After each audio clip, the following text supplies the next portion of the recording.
There are 3 factors in the literature that I was studying that influence the length of stay in the hospital after surgery.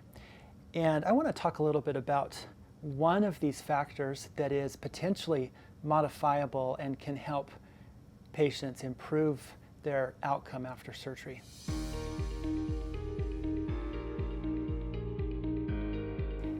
Three factors that can influence length of stay in the hospital are the operation that was performed, the amount of blood loss, and then a very unique thing, which is insulin resistance and the development of insulin resistance. Now, we try to limit blood loss during surgery and try to cater the operation to be least invasive as possible for the patients. But this insulin resistance thing, I think, is fascinating. Surgical stress increases insulin resistance, and insulin resistance can actually adversely affect the outcome from the surgery. There has been a significant amount of research that has come about that has shown that aggressive insulin treatment has improved outcomes. There was a very well-known study out of Belgium in 2001 that proved this.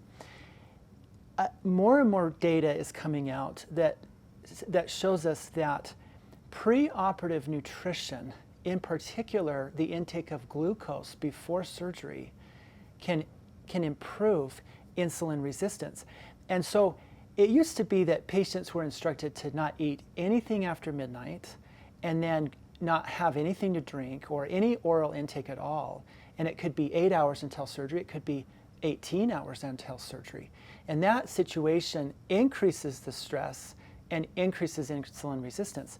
So one thing that can be done is to drink fluids with sugar in them, clear fluids, up until about 2 hours before surgery. And there are some products on the market now that are available to help patients with this. So this is one way that we can make a small improvement in the outcomes after surgery.